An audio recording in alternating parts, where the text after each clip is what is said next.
శివరాత్రి అంటే ఎవరికి ఇష్టం ఉండదు చెప్పండి. పండుగ వస్తుందంటే క్లీనింగ్ వైపు అడుగులు వెళ్తూనే ఉంటాయి. నెల ముందే క్లీన్ చేసుకుంటారు. కాకపోతే నేను ఒక 2 రోజుల ముందు అయితే క్లీన్ చేసుకోవడం స్టార్ట్ చేశాను. ఇంకా ఎర్లీగా ఎలా చేసుకుంటానో, ఎంత యాక్టివ్గా ఉంటానో మీతో షేర్ చేసుకోవాలనేసి అనుకున్నా. ఈ వ్లాగ్లో క్లియర్గా చూపిస్తా. దాంతోపాటు కొన్ని టిప్స్ ఎనర్జీ కోసం చెప్తా అనమాట. ఫాలో అయిపోండి.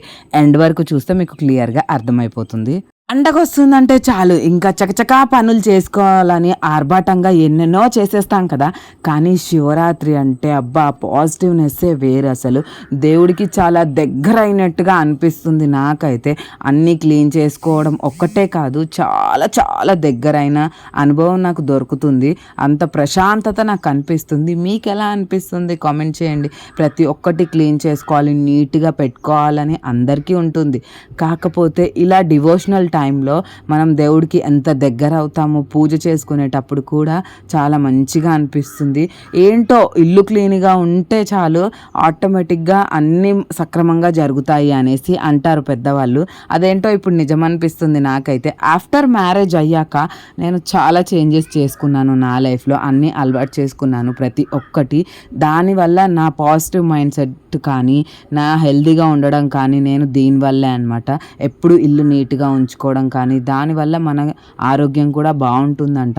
ఇంట్లో వాళ్ళ ఆరోగ్యం బాగుండాలన్నా, మనం హెల్తీగా ఉండాలన్నా ఇల్లుతో స్టార్ట్ అవుతుంది అనేసి అంటారు కదా. ఆ రకంగా ఎప్పటికప్పుడు నేను క్లీన్ చేసుకుంటూనే ఉంటాను అనమాట. అందుకనేసి నాకు ఎక్కువగా దుమ్ము కనిపించదు.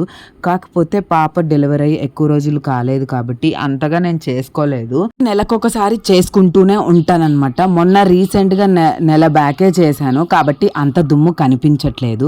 మా ఇల్లు కూడా కొంచెం పెంకుటిల్లులా ఉంటుంది కాబట్టి ఎక్కువగా దుమ్ము పేరుకుపోతుంది. ఎందుకంటే గాలికి హోల్స్ ఉంటాయి సైడ్స్కి అంతా. సో అందులో నుంచి బాగా గాలి వచ్చేసి దుమ్ము వస్తుంది అనమాట. మీరు అబ్జర్వ్ చేస్తే కనిపించవచ్చు. ఏదైతే ముందు ఆడవాళ్ళ బాధ్యత ఇల్లు నీట్గా పెట్టుకోవడం కదా. ఏంటి ఇక మొగరాయిళ్ళు అయితే ఒకటే మాట్లాడతారు, ఈ ఇల్లు క్లీన్ చేయడం కూడా నీకు అవ్వట్లేదా అని. ఇంట్లో పనులు చేసుకొని పిల్లల్ని చూసుకుంటూ ఇంకా ఇలాంటివి చేయడం మనమే చేసుకోవాలి. ఉన్నా సాయం చేయరు. ఏం చేస్తానులేండి, వాళ్ళ బిజీ వర్క్స్ వాళ్ళకు ఉంటాయి కదా. అవన్నీ వాళ్ళతో వాదించలేంక. ఏమంటారు. నేనైతే ఎక్కువగా నేనే చేసుకుంటాను. ఎందుకు వాళ్ళని ఇబ్బంది పెట్టడం అనేసి ఇంకా చకచకా దులిపేస్తున్నా. అసలు చాలా లేటుగా లేచాను. అంటే 7 అయిపోయింది నేను లేచేసరికి. ఎప్పుడు ఎర్లీగా లేద్దాం అనుకుంటా కానీ లేట్ అయిపోయిందనమాట. పిల్లలు కూడా 7:30 వరకు నాతో పాటు లేచారు. నేనేంటంటే వాళ్ళు లేవక ముందుకు 5:30కి అలా లేచి బట్టలు అలా మిషన్లో వేసేస్తే అదే అయిపోతుంది కదా అనుకునేదాన్ని. కాకపోతే నేనే లేట్గా లేచాను. నైట్ పాప పడుకోనివ్వలేదు. ఆ రకంగా నాకు బాగా లేట్ అయిపోయింది. బావి ఉందన్నమాట, దానికి మోటార్ వేసుకొని పట్టుకుంటాము. ఇలా పైప్స్ అనేటివి లేవు, అంత పెట్టుకోలేదన్నమాట. ఇంకా బాసనలన్నీ బయట వేసేసుకొని ఇంకా మిషన్లో కూడా వాటర్ పోసేసుకుంటాము. ఇంట్లోనే పెడతాము. అప్పుడు బయట పెట్టే వాళ్ళం కానీ ఇప్పుడు ఇంట్లోనే పెట్టుకుంటున్నాము. ఇంకొకటి తర్వాత ఒకటి పని ఉంటూనే ఉంటుంది కదా. రైస్కి కూడా అన్నానికి కూడా నేను మంట పెట్టేస్తున్నాను. కట్టెల పొయ్యి మీదనే వండుతామన్నమాట. ఇక్కడ ఇంట్లోనే పొయ్యి ఉంటుంది. ఇంకా అది అంటించేసి అది పెట్టేస్తే అన్నం వైపు అన్నం అయిపోతుంది, మిషన్ వైపు మిషన్ అయిపోతుంది. అలా అయిపోతుంటే నేను ఇల్లు ఊడ్చేసుకోవచ్చు అని ఇల్లు దులిపేశాను కదా. ఆ రకంగా ఆ అన్నం పని అన్నం అయిపోతే, మిషన్ పని మిషన్ అయిపోతే, ఇల్లు ఊడ్చుకొని నేను వచ్చే వరకు ఈ 2 అయిపోతాయి. అన్నం తీసేసి పాపకు ఫీడింగ్ ఇచ్చేసి ఆ తర్వాత నేను బట్టల పని చూసుకోవచ్చు అనేసి అలా ఒకటి తర్వాత ఒకటి సెట్ చేసుకుంటూ మెల్లిగా వస్తున్నాను అనమాట. అప్పటికి అవన్నీ అలా అవుతాయని నేను అనుకుంటాను. అప్పటి వరకు మా బుడతల్లో వస్తారు పిల్లలు, వచ్చి చకచకా నన్ను చేయిస్తారనమాట పనులు. ఆ రకంగా. సో ఎంతైనా పిల్లలు కదా, చిన్న పిల్లలు కదా, ఒరుతూ చేస్తూ ఏదో ఒకటి చేసుకుంటూ ఉంటాను. కాకపోతే ఈ మధ్య కోపం తగ్గించుకున్నాను అనమాట. ఎక్కువగా కోప్పడట్లేదు, వాళ్ళని కొట్టడానికి అలా చేయట్లేదు. పిల్లలు పెద్దగా అవుతున్నారని కొంచెం గారాబం ఎక్కువ చేస్తున్నాను. చెయ్యాలి మన ఇంట్లో, కాకపోతే ఇంకెక్కడ చెప్పండి. ఆ రకంగా ఇంకా అది క్లీన్ చేసేసాక ఇంకా పొయ్యి అలా కొచ్చ క్లీన్ చేసుకొని ఇల్లు అయితే ఊడ్చేసాను. అన్నం పెట్టేశాను. మిషన్ పని మిషన్ చేస్తుందని చెప్పాను కదా. ఇంకా జాడించుకోవడం అయితే బట్టలు బయటికి తీసి మేమే చేసుకుంటాం అనమాట ఆ పని.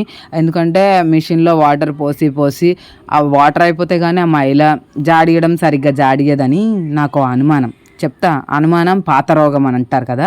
ఆ రకంగా అలా ఉంటుంది నా పని. ఇంకా బట్టలన్నీ తీసేసాను. ఇప్పటికీ మా బాబు ఏం చేస్తాడంటే మిషన్ ఉంటే చాలు మిషన్ ఎక్కేస్తాడు దబదబ. అందుకని వాడు ఆడుకుంటుంటే నేను దబ్బుని వచ్చి మిషన్లో బట్టలు తీసేసి ఇక్కడంతా క్లీన్ చేసేసుకోవాలి. ఇంకా వాటర్ పట్టేసి బట్టలు జాడిచ్చేసి బాసన్లు అన్నీ కడిగేసుకున్నాను అనమాట. సో ఇంకా ఇవన్నీ అయిపోయాక మా బుడ్డి తల్లి బొమ్మలు ఉన్నాయి, చాలా దుమ్ముగా ఉన్నాయన్నమాట. అవి కూడా క్లీన్ చేసేద్దామని క్లీన్ చేసేసాను. ఆ తర్వాత దుమ్ము అంతా పడింది కాబట్టి పాప పిల్లలు ఆడుకుంటారు అనేసి తడిబట్ట పెట్టేశాను. వాళ్ళు కొద్దిసేపు పడుకున్నారు, వాళ్ళు లేచేలోపు ఈ పని అయిపోతుందని ఫాస్ట్గా తడిబట్ట అయితే పెట్టేశాను. ఇవన్నీ అయ్యేసరికి నాకు 1 అయ్యింది. మొత్తం పని నేనే చేసుకున్నానని అనుకోకండి, అత్తయ్య కూడా నాకు సాయం చేసింది. నచ్చితే